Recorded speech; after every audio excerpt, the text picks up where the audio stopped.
12월을 시작을 하면서 성탄절에 관한 메시지를 특별하게 좀 전할까 이렇게 묵상하는 가운데에 성탄절의 핵심이 뭔가를 생각하니 결국 하나님의 사랑이 아닐까 생각을 하게 되고, 사랑의 메시지를 아가서만큼 참 이렇게 표현하고 강조하는 것이 어디 있나 이런 생각들을 해보게 되니까 이전부터 해왔던 그 아가서 말씀을 지난 주일에도 이번 주일에도 계속 전하게 되어집니다.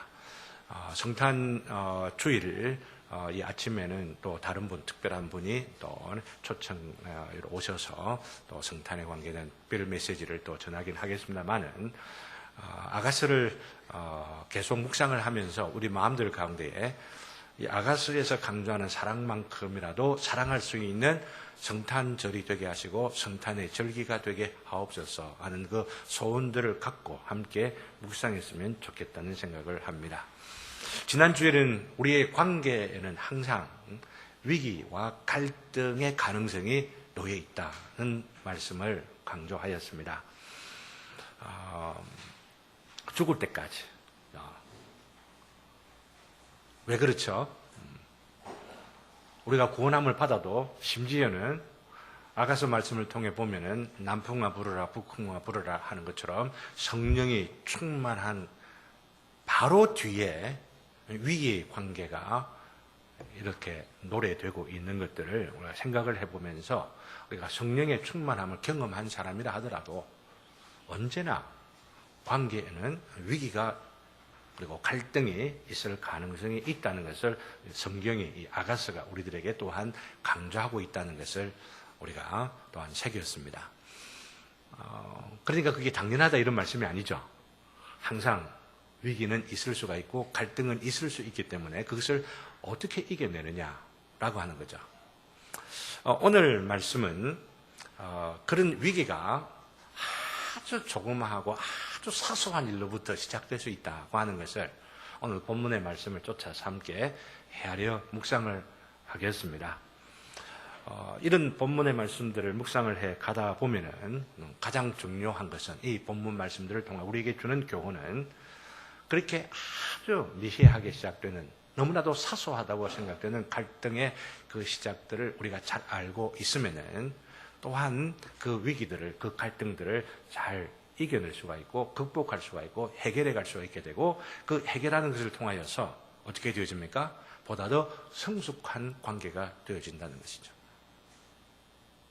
이것들을 알지 못하고 우리는 전혀 갈등 없이 살아가자라고 하는 생각들만 한다면은 환상에 사로잡혀 있는 것이라 볼 수가 있게 되고, 어쩌면은 우리가 서로 아무 갈등, 어떤 위기가 없으면 서로 관계가 소원하다고 하는 것을 보여주는 것이라 볼 수가 있습니다. 멀리 있기 때문에.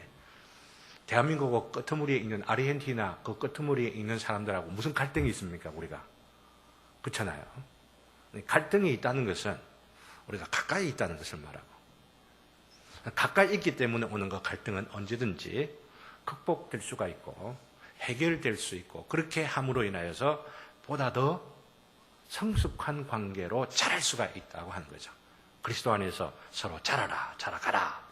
그 베드로후서 마지막 부분에 나오는 말씀 정식 형제 잘 봉독해 주었는데, 우리가 그것을 생각을 해야만 합니다. 좀 그렇기 때문에 가장 가까이 있는 사람끼리 이런 위기를 극복해서 성숙한 아름다움의 인생의 말년을 맞이할 수가 있는가 하면은 바로 이 가까이 있다고 하는 바로 이것 때문에 어쩌면 위기의 관계로 인하여 원수가 되어 살아가는 그런 경우들도 있고, 서로가 큰 상처를 갖고 돌아보면 아픔의 추억만 있는 그런 경우들도 있기 때문에 이 아가서 말씀들을 함께 묵상해 가면서 보다 더 성숙한 관계, 언제든지 올 수 있는 위기와 갈등이 있지만은 그럴 때마다 우리가 어떻게 이겨야만 할 것이냐, 어떻게 넘어가야만 할 것이냐, 어떻게 극복해야만 할 것이냐 하는 지혜를 얻게 되고, 그 지혜를 주님께서 주실 때에 듣고 순종하면은 우리 주님께서 우리에게 원하시는 바가 무엇이겠습니까? 성숙한 영혼을 향하여 맺는 이거 열매를 맺기를 원하시는 분이 누구십니까? 우리보다도 더 원하시는 분이 우리 하나님이신 줄을 믿습니다. 하나님께서 우리가 그렇게 자라기를 바라는 것, 갈등을 넘어서 위기를 넘어서서 오히려 더 깊은 성숙으로 나아가기를 원하시는 우리 하나님이신 것을 생각하면서 오늘도 말씀에 함께 빛을 얻기를 주님의 이름으로 기원합니다. 그래서 첫 번째 우리 대지를 통하여 살펴보고자 하는 바가 뭐냐면은 몇 가지 맞고 겉옷을 벗김 당할 만했나. 지난주에 얼핏 이 본문 생각했기 때문에 바로 제목에 주제의 핵심을 먼저 담았습니다. 방문의 문틈으로 손을 넣어서까지 들어오려고 얼마나 간절한 마음입니까? 밤새 묻어있던 모략의 즙이 손에까지 떨어지면서 그러면서 문을 열려고 합니다. 왜 이렇게 문을 열려고 합니까? 안에서 열어주지 않으면은 바깥에 열 수 없기 때문에 어쨌든 좀 안에 하다가 결국은 열지를 못하고 어떻게 해요?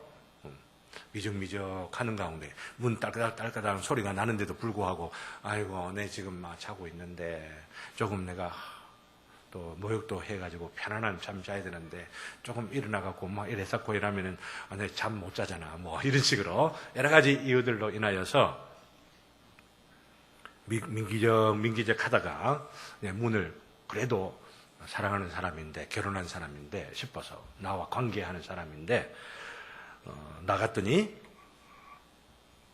남편은 떠나버렸습니다. 문제는 오늘 본문을 보면은 그렇게 떠나버린 그 남편을 찾아 나서게 되는 여인의 모습을 오늘 그려놓고 있습니다. 근데 이 본문을 보면서 좀 이상하지 않는가 먼저 생각해 보자고 하는 겁니다. 도대체 무슨 잘못을 했길래 무슨 잘못을 그렇게 심하게 했길래 그죠? 이 여인이 당하는 꼴을 한번 보십시오. 잘못한 거하고 기록되어져 있는 것하고 그 잘못한 게 사실은 명확하게 나오질 않습니다. 그런데 명확하게 기록되지 않는 그 가운데 있는 이 여인의 잘못이 게을렀다. 우리가 지난주에 좀 이야기한 부분들 타이밍을 맞추지 못했다. 이런 부분들을 말씀을 드렸는데 그것하고 비교해서 생각을 해보면은 성안을 순찰하는 사람이 만나 그 여인을 두드려 패버렸습니다. 그죠?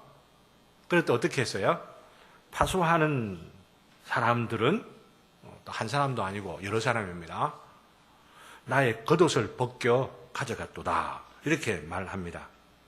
얼핏 우리 현대인의 감각에서 보면은 이거 뭐 성추행 당한 것처럼 여겨진다. 이렇게 보실 수가 있는데 본문을 보면은 그렇게까지 나간 것은 아닌 것 같아요. 왜냐하면 겉옷을 벗겨왔다. 겉옷이라고 하는 것이 우리 여인들이 머리에 둘러쓰는 숄 정도, 어깨에 매는 그 숄이 있죠. 이런 것들을 이제 뺏어 가버린 것이라 할 수가 있습니다.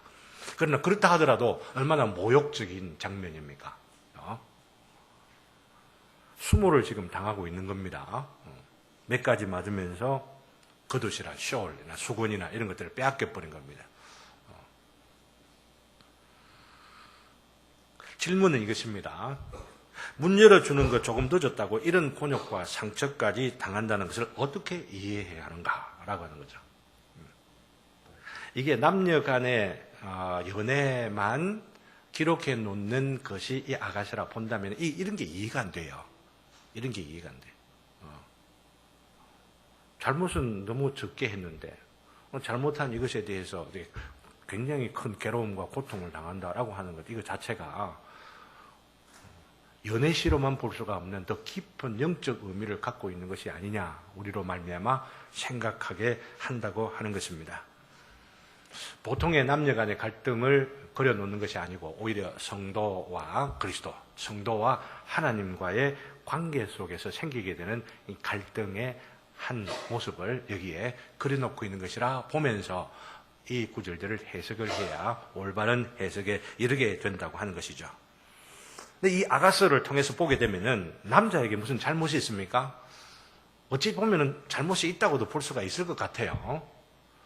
아니 문 꽝꽝꽝꽝 조금 많이 두드리지. 조금만 좀 더 기다려보지. 그거 어떻게 못 기다리나? 이렇게 생각할 수도 있겠고, 그죠? 밖에 나가 일하기 전에 내가 몇 시쯤 돌아올게. 그때는 시계가 없었다 하더라도, 밥 좀 늦게 올 테니까 그때 좀 깨 있어. 라고 이렇게 부탁을 하더니 서로 약조를 좀 할 수도 있지 않았겠느냐 생각들을 하거든요.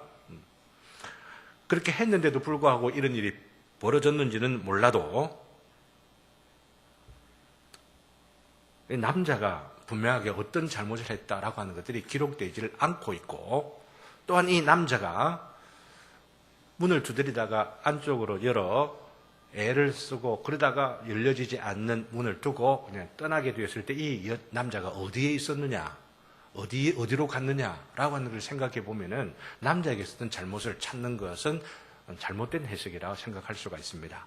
자, 여러분들은 보시기에 이 아가서를 계속 묵상을 하면서 아마 전체적으로도 보시기도 하고 이럴 터인데, 이 남자가 이 집을 떠나서 열려지지 않는 문을 떠나서 어디로 갔겠습니까? 어디로 갔죠? 에이, 이 마누라 나를 기다리지도 못하고 삐껴가지고 술집에 갔겠습니까? 아니면 바람 피우러 나도 바람 피워야지 막 기다리면서 이렇게들 했겠습니까? 그렇잖아요. 오늘 이 아가서를 보면은 분명하게 볼 수 있는 게 6장 2절 앞으로 살펴볼 전 미리 살펴봅시다. 6장 오늘 뒷부분에 보면은 그죠? 여자들에게 이 나의 남자가 어디 있는지를 좀 가르쳐다오라고 했더니 그 뒷부분에 보면은 그 여인들이 네가 지금 찾고 있는 남자가 어떤 사람이냐, 어떻게 생겼느냐 이렇게 물어보니까 그 뒷부분에 이 여인의 남자에 대한 사랑의 그 고백이라고 할까요? 남자를 그리워하는 그 그리움들이 5장 마지막 부분까지 나와 있습니다. 그러다가 6장 들어가면은 이 남자를 만나게 됩니다. 남자를 만나게 되는데 이 남자를 어디서 만나는가 여러분들 한번 보시겠습니까? 2절을 보십시오. 2절 다 같이 읽습니다. 시작. 2절 다 같이 시작. 내 사랑하는 자가 자기 동산으로 내려가 향기로운 꽃밭에 이르러서 동산 가운데에서 양떼를 먹이며 백합화를 꺾는구나. 지금 밤이 늦었어요. 밤이 굉장히 늦었어요. 그래가지고 남자는 좀 사라졌습니다. 그리고 밤새도록 찾았다고 볼 수가 있는데 지금 남자가 있는 곳은 어디예요? 꽃밭에서 놀고 있는 거예요. 그렇죠. 그죠? 백합화를 꺾으면서 양떼 사이에. 근데 이 모습이 뭐냐면 양을 치고 있다고 하는 이야기입니다. 자, 그러면 우리가 거꾸로 돌아가가지고 5장 초도에 나와 있어. 문을 두드리면서 이 남자의 머리에는, 손에는 뭐가 묻어 있다고 했어요? 이슬이 묻어 있다고 했죠. 밤이슬이 묻어 있다고 했죠. 그럼 밤이슬 묻어 있는 것이 그냥 동네 몇 바퀴 돌다가 묻은 이슬이 아니고 못 하다가 묻은 이슬이라 볼 수가 있습니까? 일을 하다가 밤새도록 수고하고 애쓰고 일을 하면서 있으면서 묻은 무슬이란 말이죠. 그리고 또 돌아갔단 말이죠. 이 사람은 잠도 안 자나? 여인은 지금 잠을 자는데 이 남자는 지금 잠을 안 자나? 그렇게 생각하면은 우리가 답을 얻을 수가 없죠. 이 남자는 지금 계속해서 낮이나 밤이나 수고하고 애쓰고 일하는 분으로 나타나고 있다는 거죠. 그리하여서 찾은 그 남자도 여전히 일하고 있는 그 모습들을 여기 아가서에서 보여주고 있는 것이죠. 여기서 강조하고자 하는 바는 우리가 주님과의 갈등이 생길 때에 주님께는 아무 잘못이 없다는 이야기입니다. 갈등이 생길 때마다 갖고 있는 그 전제를 우리가 항상 생각을 해마는 것이 하나님께는 잘못이 있어서 무슨 갈등이 생기는 일들은 없다고 하는 것이죠. 만일에 하나님에게 잘못이 조금이라도 있다면은 조금이라도 있는 그 하나님은 하나님이 아닙니다. 하나님은 완전하신 분이기 때문에 조금이라도 부족하면은 그분은 하나님이 아니기 때문에 우리는 믿을 필요도 없습니다. 잘못이 있다, 하나님이 뭔가 잘못이 있다. 때를 알지 못하고 시간을 알지 못하고 장소를 알지 못하고 상황과 형편을 잘 알지 못하여서 내 형편을 알지 못하여서 나에게 이 괴로움을 주고 나에게 이 아픔을 준다고 생각을 하고 있다 보면 그런 하나님은 믿을 필요가 없다는 이야기예요. 그런 하나님을 버리세요. 그런 하나님을 깨뜨려 버리세요. 우상입니다. 우상. 정확하신 분이고 완벽하신 분이고 어김없이 실수가 없으신 분이다라고 하는 것. 어김없이 지금도 살아계시고 일하시고 계시면서 우리를 위하여서 모든 상황과 형편들을 조정하시면서 우리에게 더 나은 삶을 제공해 주시기 위하여서 역사하고 계시는 분이다. 이거 여러분들 믿을 수 있기를 주님의 이름으로 기원합니다. 우리에게 갈등이, 아픔이 혹은 위기가 왔다면 나에게 혹시 무슨 잘못은 있는 것 아닐까? 항상 이 관점에서 헤아려 보아야만 한다고 하는 것이죠.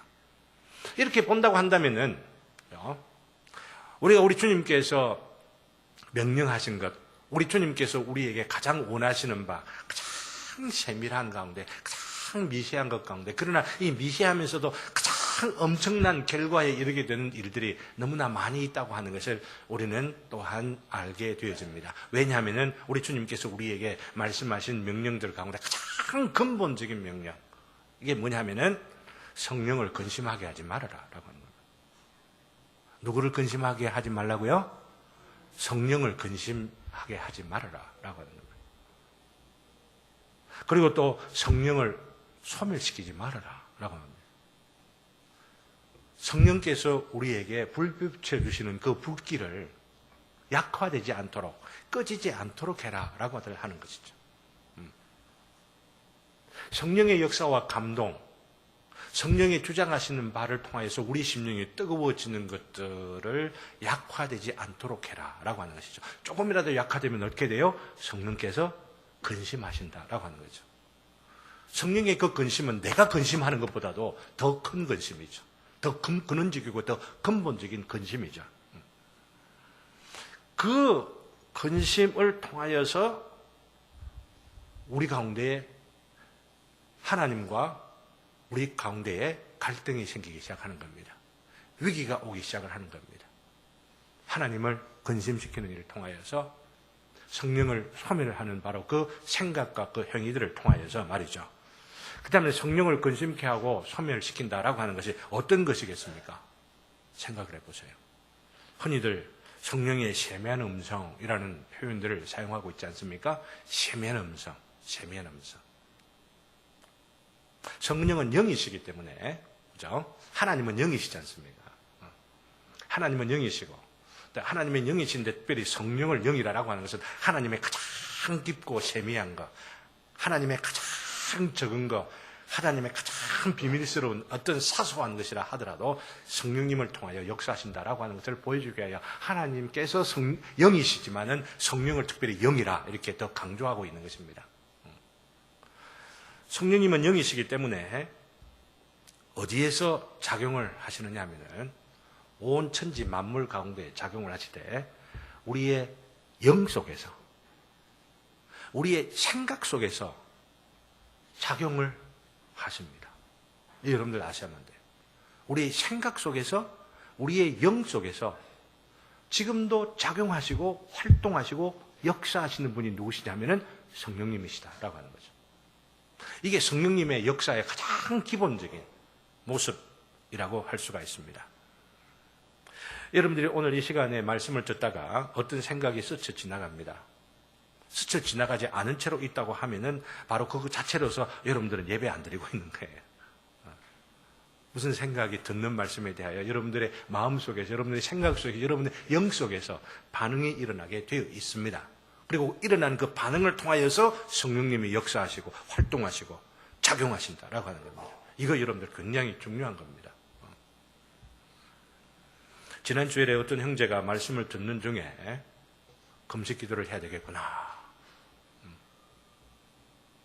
마음이 탁 다가오더래요. 그 전주일에 이리저리 생각하는 가운데 기도해야 될 텐데 라고 하는 마음이 있다가, 그런 마음이 있던 중에 설교를 들으면서 마음 가운데 이건 확실하게 내가 금식 기도 해야 되겠구나. 그런 생각에 마음에 결심을 딱 하게 되어지고, 결심한 바로 그 순간에 주어지는 메시지, 그 음성이 성령님이 주시는 음성이에요. 하나님이 주시는 음성이에요. 근데 이렇게 주시는 그 음성에 대하여서 우리가 순종해야만 되죠. 그 형제가 한 주간 동안 금식 기도하면서 하나님과 나는 대화를 새롭게 하고, 아직은 그 기도 이후의 일들을 듣지를 못했지만은 여러 가지로 생각하고 힘을 얻게 된 바로 그런 또 순간도 있었을 것이라 생각을 하면서 기도하는 마음으로 나도 한 끼라도 금식을 하자라고 하는 마음들로 기도하는 마음들을 가졌습니다. 제가 지금 말씀을 드리고자 하는 것은 이런 설교의 시간과 여러분들의 생각 가운데에 스쳐 지나가는 생각들을 통하여서 성령님이 역사하신다라고 하는 거예요. 이런 역사하시는 생각들에 대하여서 다른 특별한 당장 지금 닥치고 있는 현실적으로 합리적으로 지성적으로 생각해 볼 때에 당장 닥쳐오는 어떤 일들이 없는 한은 바로 그 일들에 순종하는 것이야말로 하나님의 음성에 순종하는 것이다 라고 하는 것 여러분들 알아야만 하는 것입니다. 그래서 바울 사도는 뭐라고 말하느냐면 육신을 따르는 자는 육신의 일을, 영을 따르는 자는 영의 일을 생각하나니 육신의 생각은 사망이요, 육신의 생각은 실패요, 낙담이요, 좌절이요, 고통이요, 아픔이라고 하는 겁니다. 즉 성령님이 주시는 생각이 있는데도 불구하고 그것을 순종하지 아니하고 육신의 일을 따라서 고집하면서 변명하고 합리화시키며 순종하지 아니할 때는 아픔만 계속 따르게 되고 고통만 계속 따르게 되고, 그래서 결국 이 사망이라 이렇게 말하고 있죠. 근데 영의 생각은 뭐라고 말합니까? 생명과 평안이니라. 여러분들 믿습니까? 우리에게 주어지는 생각과 영 가운데 역사하시는, 특별히 예배 시간에 주어지는 생각들 가운데에 성령이 우리 심령 가운데, 이 영 가운데 작용하셔서 주시는 그 메시지와 음성을 여러분들이 놓친다라고 하는 것은 참 바보스러운 일이라 볼 수가 있습니다. 여러분들 가운데 혹시 기도하고자 하는 마음들, 아니면 예배를 듣고자 하는 가운데 불쌍하고 고통당하는 자들을 생각하게 되고, 또 말씀 가운데 주의 교회와 나를 위하여 헌신하고자 하는 생각들이 스쳐 지나갈 때 그 스쳐 지나가는 생각을 붙드셔야 되는 거예요. 내 상황과 형편 가운데 어려운 것이 있어도 그런 가운데서도 내가 주님께서 이 부족한 설교자를 통하여, 연약한 설교자를 통하여서 하나님의 위대하심이 어디에 있습니까? 연약한 막대기를 통하여서 주님께서 주의 날을 이루어 가시잖아요. 이 연약한 자를 통하여서도 말씀하셔서 주의 뜻을 이루어 가시구나 하는 것들을 발견하고 거기에 순종하고자 하는 바로 이 일을 통하여서 하나님의 영이 작용하는데, 하나님의 성령이 작용하는데, 이런 것들을 자꾸만 거부하려고 마음 가운데, 이 시간을 통하여서도 내 생활, 세상 일주일 동안 생활하는 것 가운데 내 끊어버려야 되는데 하는 마음들이 있으며, 이 끊어버려야 되는 걸 자꾸 합리화시키고 변명하고 정당화시키고 이러면서 성령이 주시는 생각을 억눌러 버리려고, 성령이 주시는 그 명령 앞에 자꾸만 변명하면서 물러나려고 하고 뒤로 자꾸만 제쳐놓으려고 하는 바로 그것들이 뭐냐면은 성령을 근심되게 하는 거잖아요. 성령을 소멸시키는 것이다. 그렇기 때문에 부족한 저를 통하여서 동일한 똑같은 말씀을 전하는 가운데서도 하나님께서는 각각 여러분의 상황 속에서, 여러분들의 형편들 가운데서 각각 필요한 말씀들을 정확하게 해주시는 분이십니다. 이게 하나님의 위대하십니다. 마땅히 그렇게 하지 않아야 할 이유가 간혹 생각나는 때가 있습니다. 왜냐하면 하나님께서 오늘 금식해라 라고 말하는데, 당장 나의 어떤 급한 어떤 가정의 일들이 있어서 어떤 분이 돌아가셨다든지 그러면 뭐부터 해야 되죠? 장례식도 먼저 가야죠. 그렇죠? 먼저 가야 되죠.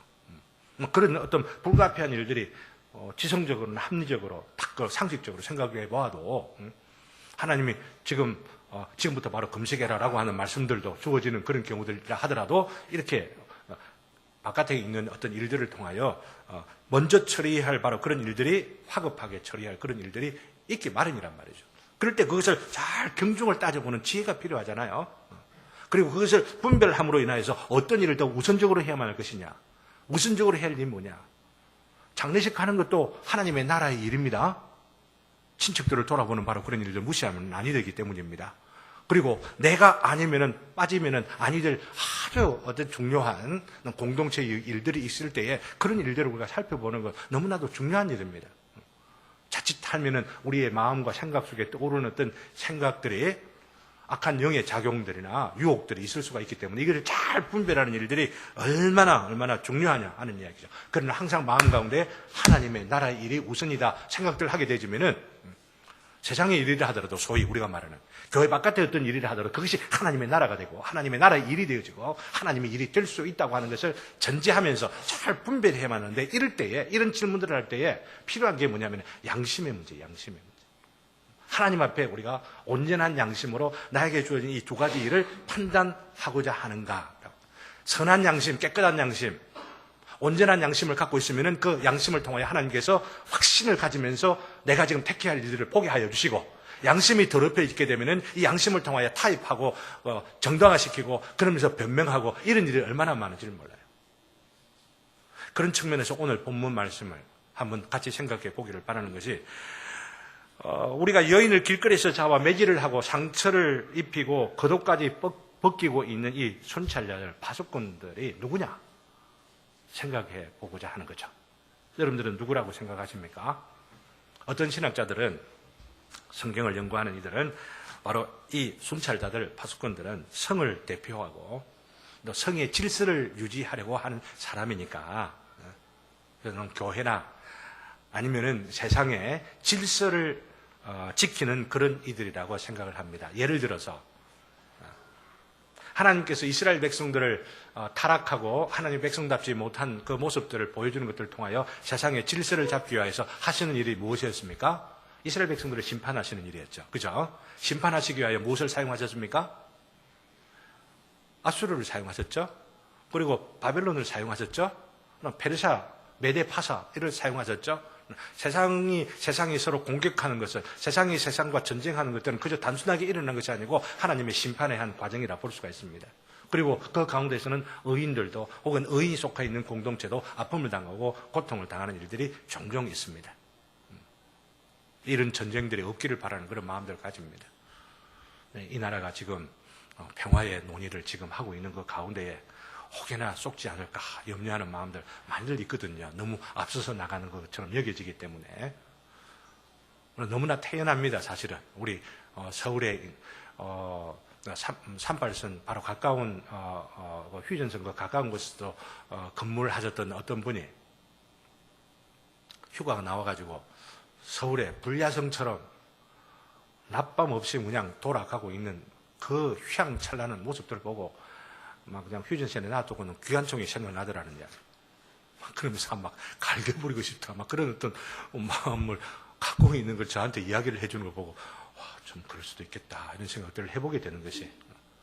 우리가 지금 전쟁의 현실, 핵을 갖고 있는 이웃과 더불어 지금 살아들 가고 있지 않습니까?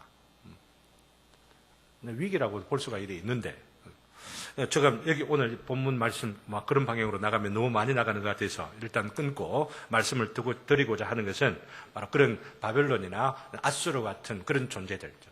믿는 자들이 하나님과의 그 관계 속에서 갈등하게 되고 성령을 근심시키고 또 성령을 소멸시키려고 하고 결국은 하나님의 말씀을 어긋나게 하는 바로 그런 일들 가운데 있을 때에 하나님께서 경계의 도구로 사용하시는, 징계의 도구로 사용하는 어떤 도구들을 말하는 것이라 볼 수가 있다는 것입니다. 네, 그렇게 보는 분들의 견해를 또 존중하면서 저는 어떻게 보느냐 하면은 우리의 양심의 역할이 바로 여기에 있다고 말씀을 드리고 싶다고 하는 것입니다. 우리의 영혼의 질서를 잡아주고 우리의 영혼의 조화를 이룰 수 있도록 하게 하는 것이 우리 마음의 양심의 기능입니다. 양심이 평안할 때에 우리 마음에 질서가 있는 겁니다. 양심이 뭔가 불안하게 이건 아닌데 라고 달렸으면 벌써 깨어져 있는 겁니다. 그리고 이 양심으로 인하여서 고통하게 되어질 때에 그것은 하나님께서 우리에게 주시는 사인이죠. 우리의 영혼의 질서를 잡기 위하여 하나님께서 우리의 영혼 속에 세워두신 감찰관, 파수꾼, 순찰하는 자가 누구냐 하면은 양심이라고 하는 겁니다. 혹시 여러분들이 시간 나시면은 이런 영혼의 기능, 또 영혼의 영적 전쟁이라고 하는 것을 존 번이라는 분이 철로역정이라는 책 그 다음에 유명한 책이 뭐냐면 거룩한 전쟁이라는 책입니다. 저 뒤에 한번 보시겠어요? 저 뒤에 보면은 철로역정 지도를 다 찾아가지고 이사하다가 어느 구석에 박혀 있는 걸 보고 찾아놓고 저기 좀 두고 있는데 들락날락 하시면서 나는 내 인생의 길 어디쯤에 천국을 향하여 가는 삶의 여정 가운데 있는가를 생각해 보시고 우리 라이프 스토리라고 하는 측면에서는 철로역정이 큰 도움이 된다고 한다면은 우리 영혼 안에 일어나는 내밀한 전쟁, 우리 영혼 속에, 우리의 생각 속에 일어나고 있는 이런 내밀한 전쟁은 거룩한 전쟁이라는 책이 굉장히 우리에게 실감나게 묘사해주고 있습니다. 스토리를 통하여서 우리에게 가르쳐주고 있습니다. 꼭 여러분들이 한번 보셨으면 참 좋겠습니다. 거기에서도 이 영혼이라, 양심이라고 하는 것은 성의 질서를 바로잡고자 하는 치안관의 역할, 감찰관의 역할을 합니다. 저는 이런 해석을 굉장히 좋아해요. 이 해석이 많은 것을 생각하게 만드는 것이라 하는 것입니다. 만일에 양심으로 보질 아니하고 앞에 세상 바깥에서 혹은 바벨론이나 아니면 아수르나 아니면은 우리에게 세상의 낭패를 당하게 만든 고통을 주는 어떤 그런 것으로만 생각한다면은 우리가 조금만 잘못했다고 하더라도 별 큰 잘못이 아닌 것처럼 성령의 근심 있기는 조금만 일이 있다 하더라도 사업에 혹은 세상의 일에 낭패를 당하고 고통을 당하도록 하게 하시는 하나님인 것처럼 생각하게 만들면 그 주님은 너무 잔인한 것 같아요. 그렇지 않습니까? 너무 냉혹한 것 같아요. 우리 주님께서는 그런 일들을 통하여 주실 수도 있으시지만은 먼저 우리에게 아픔을 주시는 것은 양심을 통하여 아픔을 주는 것입니다. 이건 하나님 앞에 올바른 것이 아니야. 이건 하나님 앞에서 깨끗한 것 아니야. 하나님 앞에서 행해야 될 그리스도인들의 삶의 모습이 아니야 라고 하는 양심의 아픔을 줄 때 이 경고를 무시하면 아니 된다. 너무나도 사소하게 우리의 마음을 울리는 이 양심의 소리, 이건 하나님의 소리입니다.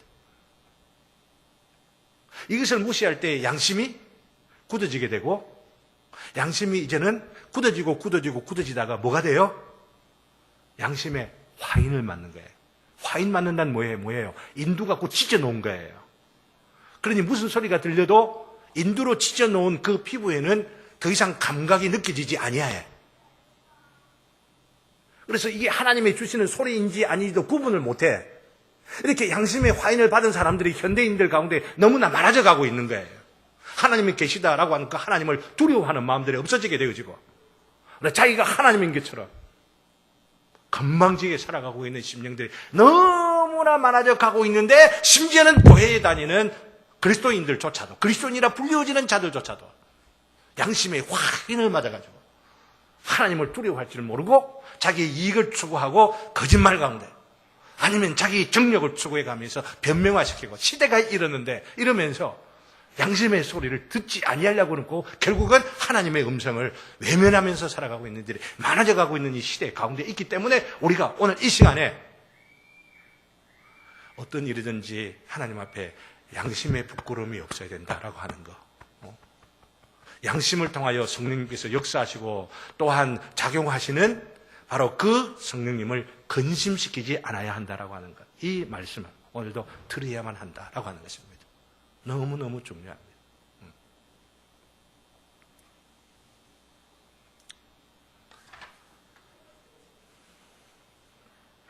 근본적으로 중요한 것은, 제 말씀을 정리하도록 그렇게 하겠습니다. 결론 부분으로 들어갑니다. 이런 갈등, 관계의 갈등의 위기를 어떻게 극복하느냐라고 하는 거죠. 내일 모레 계속해서 나올 때 그 가장 귀한 방법, 이 아가서를 통하여 우리에게 주시는 권면의 말씀들을 우리는 그런 관점에서 볼 수가 있습니다. 이런 관계에 갈등이 있을 때 어떻게 극복하도록 하나님의 말씀을 통하여 우리에게 가르쳐 주느냐. 오늘은 한 가지만 딱 말씀드리렵니다. 오늘 8절이 바로 그러한 힌트를 우선적으로 제공해 주고 있기 때문입니다. 8절 우리 다 같이 읽겠습니다. 8절 다 같이 시작. 예루살렘 딸들아, 너희에게 내가 부탁한다. 너희가 내 사랑하는 자를 만나거든 내가 사랑함으로 병이 낫다고 하려무나. 곧 함께 신앙생활하는 교우들에게 도움을 구하는 겁니다. 주님과의 갈등이 있고, 마음의 양심의 갈등이 있고, 아픔이 있고, 뭔가 불편한 것들이 있거나 아니면 어려움을 당한다 싶을 때에 다른 방법도 많이 있습니다. 다음 주일 그리고 계속 생각을 할 겁니다. 그러나 오늘 이 본문 가운데서 가르쳐주고 있는 바는 교회 공동체에게 그 갈등을 혹은 마음의 아픔을, 어려움들을 나누어라 라고 합니다. 우리는 이렇게 하는 것에 대해서 너무 부끄러워하거나 주저하는 경우가 많기 때문에 이것을 강조해야 할 필요가 있다고 생각을 합니다. 내가 이런 실수나 잘못을 말하면서 도움을 구하거나 기도해달라고 하면은 내가 말한 바로 그것을 이용해갖고 딱 기억에 있다가 나중에 뒤통수를 탁 친다든지, 이 친구는 막 이런 친구, 뭐 어쨌다는지 막 이러면서 뒷담화를 놓고 막 그냥 이렇게 중상모욕을 한다든지 이렇게 이용당하는 경우가 있기 때문에 나는 그렇게 안 할래라고 생각하면 마음을 딱 닫고 있으면 해결이 전혀 없습니다. 먼저 여러분들 알아야만 하실 것은, 만일에 서로가 삶을 나누고 기도하며 어려움 가운데 있는 것들을 서로 참 기도해 주기 위하여 나누는 바로 일들을 이용하는 사람들이 있는 교회라면 그건 교회 아니에요. 그 교회 아니에요. 그건 교회 아니에요. 교회가 뭔지를 모르는 사람들이에요. 절대 우리 교회에 그런 일이 있으면 절대 아니라는 겁니다. 소그룹들 모여갖고 이야기를 할 때 어떤 문제가 나오는 바로 이런 것들을 두고 다른 사람에게 뭐 이야기를 한다든지 그러면서 폐말을 한다든지 이런 사람은 이런 문제가 있어 라고 말하면서 그 본인 없는 가운데에 내어놓은 기도 가운데 이런 문제들을 내어놓고들 혹시 돌려 이야기하는 그런 바가 있다고 한다면은 우리는 주의를 해야만 할 것입니다. 하나님이 근심하시는 건 바로 그런 일을 두고 근심하시는 거죠.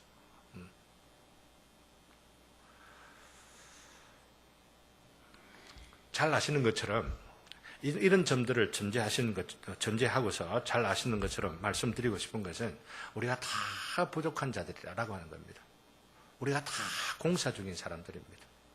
저도 그렇고 여기에 나는 공사할 필요가 없는 완전한 미인이다, 완전한 사람이다 이렇게 말씀하실 수 있는 분들이 혹시나 계십니까? 바로 그런 생각을 갖고 있다면 그 생각 자체가 지금 불완전하다고 하는 것을 보여주는 것입니다. 우리 주님께서 보시는 그 온전함, 그 완전함이라고 하는 우리의 부족함을 인정하고 그 인정하는 우리의 부족함들을 서로 나누고 그러면서 서로를 격려하고 서로를 위하여 기도하고 세워가는 이 일들을 통하여서 바로 그 일을 통하여서 우리를 성숙시키게 하시는 거예요. 바로 그 길을 통하여 성숙히게 하시는 거예요. 우리를 하늘에서 하나님께서 내가 너를 사랑한다 하면서 막 공중에 번개를 치듯이 하시는 말씀을 통해 우리를 성숙시켜 가시는 것이 아니고 우리 관계를 통하여 우리의 부족한 것을 서로 내어놓고 서로 이야기를 하면서 내가 지금 주님하고 이런 아픔을 당하고 있어, 이런 갈등이 있어, 이런 괴로움이 있어, 그 주님을 내가 찾아다오, 그 관계를 어떻게 해결할까 이러면서 서로 이야기를 하면서 우리가 성숙해져 가는 것이죠.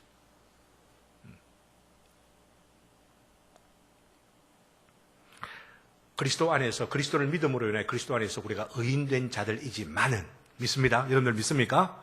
그리스도 안에서 우리는 이미 하늘 위에 올리워 그리스도와 함께 하나님의 보좌 함께 앉은 자들 에베소서 2장에서 고백하고 있는 것처럼 그런 한 자들이지만은 그러나 그럼에도 불구하고 또 한편으로는 우리 안에 있는 남아있는 죄로 인하여 남아있는 죄 내가 남아있는 죄 이렇게 강조하고 또 강조를 합니다.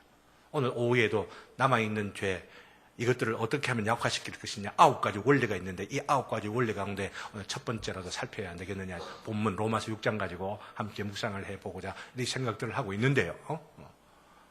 남은 죄가 있기 때문에 우리는 부족할 수밖에 없습니다. 성령이 충만해도 부족합니다. 성령의 은사가 아무리 많이 있어도 부족합니다. 넘어질 가능성이 있습니다. 또 넘어지기도 합니다. 다윗을 보십시오. 아브라함을 보십시오. 얼마나 거짓말 많이 했습니까? 다윗 보십시오. 다윗도 얼마나 거짓말 했습니까? 살인까지 했습니다. 엄청난 죄까지 지은 자들입니다. 하나님의 위대한 인물들이 이러한 잘못들을 범한 것들을 생각을 하면서 우리도 잘못 범하자 이렇게 말해서는 아니 되겠지만은 범할 수밖에 없는 연약한 자들 생각하며 바로 그 범하는 어리석은 모습들, 약한 모습들, 무너지는 모습들, 실패하는 모습들조차도 솔직하게 깨워놓고 성경이 기록되어 있는 것들은 우리에게 무엇을 말하느냐면 너희들 감추어서 너희들 대단한 게 뭐가 있냐라고 하는 이야기잖아요. 감출 거 뭐가 있어 그렇게. 뭘 그렇게 폼 잡고 어깨를 재고 난 뭐 완전한 것처럼 나는 뭐 잘 나가는 사람인 것처럼 그렇게 막장 허장성세로 살아갈 게 뭐가 있느냐고 가르쳐주는 게 하나님의 말씀이잖아요. 하나님 말씀이죠.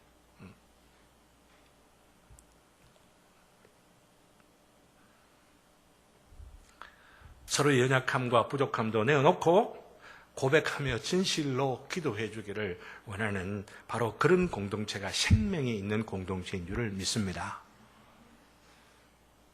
거짓말로 아니고 이런 경우도 있잖아요. 사람이 거짓말이라고 하는 나는 이런 문제가 있어라고 하면서 진짜로 내놓아야 할 문제는 내놓지 않으면서 자기를 이렇게 고백하는 자이다라고 하는 쇼를 또한 할 수도 있는 자들이기 때문에 진실로 하는 고백들 내 마음의 아픔과 내 마음의 참됨을 갖고 고백하면서 그것을 나눌 수가 있는 바로 그런 공동체가 생명의 공동체.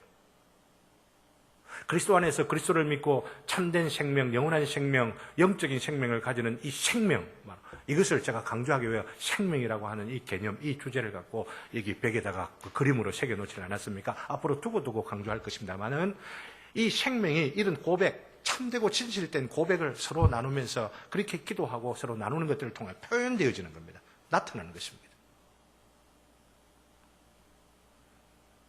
이런 면에서 저는 강조하고 싶은 것이 이전에도 한두 번 강조했다고 생각하는데 오늘 이런 대목에서 강조를 하고 싶은 게 뭐냐면은 교회는 목욕탕이다 하는 겁니다. 한번 따라하겠습니다. 교회는 목욕탕이다. 혹시 기억들 나십니까? 저희 처갓집이 옛날 목욕탕이었었어요. 제가 저희 아내하고 연애할 때에. 그런데 그 목욕탕이 원래는 무엇이었냐면 교회당이었습니다. 교회당. 사상교회가 바로 좀 커지고 성장을 하자 지금 현재 있는 곳으로 옮겨가게 되고 그 교회당을 구입을 해서 목욕탕으로 운영한 분이 바로 저희 처갓집이에요.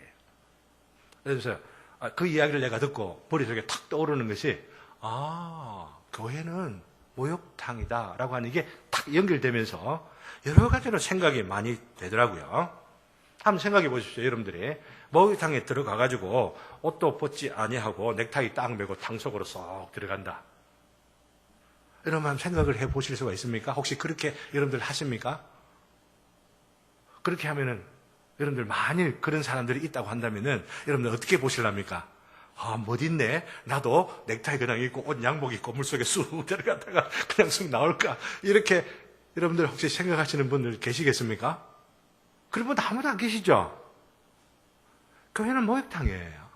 교회는 영적 목욕탕이라고 하는 겁니다. 그러면 교회당은 오시면 어떻게 합니까? 물론 옷 다 벗어 제치고 막 이렇게 하자 이렇게 하면은 이상한 이교가 되고 사교가 되고 이러겠지만은 마음의 넥타이, 마음의 양복, 폼 나는 옷들을 싹 벗어버리는 겁니다. 위선적으로 위장을 하면서 나는 괜찮은 사람이야, 나는 문제 없는 사람이야, 나는 완벽한 사람이야, 나는 강한 사람이야 이렇게 말하면서 폼 재고 이러면서 돌아가고 이러면은 목욕탕에 왔는데 넥타이 입고 그냥 물속에 쏙 들어갔다 나가는 참 웃기는 사람입니다. 참 웃기는 사람입니다. 한번 따라 하십시다. 참 웃기는 사람입니다.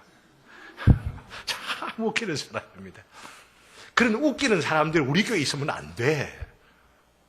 교회당 가면은 부끄러울 게 뭐가 있어? 때가 많이 나오면 뭐가 문제야? 때 뱉기로 왔잖아요. 아니에요? 목욕탕에 폼 잡으러 갑니까? 아니죠. 때 뱉기로 가는 겁니다. 요즘은 목욕탕 풍경도 바뀌어가지고 자기 몸, 자기 등, 자기가 이렇게 한다고 하면 예전에는 그랬어요. 딱 보면 옆에 있는 사람한테 등 좀 밀어주실래요? 너무 자연스러운 모습이에요. 너무 자연스러운 모습이에요. 제일 행복할 때가 그런 것 아니면 같이 가가지고 등 밀어주고 이러면서 서로가 육체의 등을 밀어주는 그것만으로도 그렇게 행복한데 이럴 수가 있는 관계가 너무나 행복한데 마음의 옷들 다 벗어버리고 그죠? 위선의 옷, 가장의 옷, 허장성사의 옷들 벗어버리고 나 좀 씻어주실래요? 나를 위해 좀 기도해 주실래요? 나 부족한 거 너무 많아. 너무 아파. 나 요즘 많이 슬퍼. 그러면서 그 슬픔을 함께 안고 서로 기도하고 그러면서 주일 헤어져서도 그걸 생각하면서 서로 기도하다가 안부를 전하기도 하고 문자를 보내기도 하고 그러면서 내 기도해 주고 있으니까 힘내. 이럴 수가 있는 그 관계를 우리 주님께서 원하시지 않겠느냐 하는 것이죠. 오늘 이 시간에 말씀을 들으면서도 우리들 가운데에 혹시 꿈에서 혹은 과장해서 말하고자 하는 그런 바가 혹시라도 있다고 한다면 아니지. 이거 청산해야지. 이거 거부해야지. 아니야. 혹시라도 억지로 문제를 끄집어내 갖고 일부러 말할 것은 없지만은 자연스럽게 생각을 할 때 그런 아픔들이 있을 때 같이 나누고자 하는 사람들 생각나는 대로 같이 나누고 대화하고 위에 기도해주고 그런 이런 일들을 통하여서 우리가 어떻게 되느냐? 우리가 자라게 된다고 하는 겁니다. 우리가 성숙해져 간다고 하는 겁니다. 사랑하는 전국 제자 우리 성도 여러분, 우리들은 혹이라도 우리들끼리 서로의 관계 가운데 어떤 위기가 있습니까? 아주 조그마하고 미세한 일로부터 시작된다는 것을 아셔야만 합니다. 하나님의 명령, 하나님께 주시는 음성, 성령의 세만 음성으로 주시는 도전을 무시할 때에 우리는 그 자리에 정체 있거나 머물러 있거나 떠내려 갑니다. 그러나 기록된 말씀을 통하여서 묵상할 때에, 기도할 때에, 또 이런 말씀을 풀어 설명하는 것들을 들을 때에 주시는 자극을 아멘으로 받고 그것을 순종하고, 이름으로 인하여서 우리가 어떤 위기가 있다 할지라도, 어떤 갈등이 있다 하더라도 나 자신을 내려놓고 주님의 그 음성에 순종하는 마음들을 가지며 그 위기를 극복해낼 때마다 우리는 성숙해져 가는 겁니다. 그냥 잘하는 것이 아니고 그런 관계의 위기와 갈등 가운데에서 그것을 극복해내고 그것을 이겨낼 때에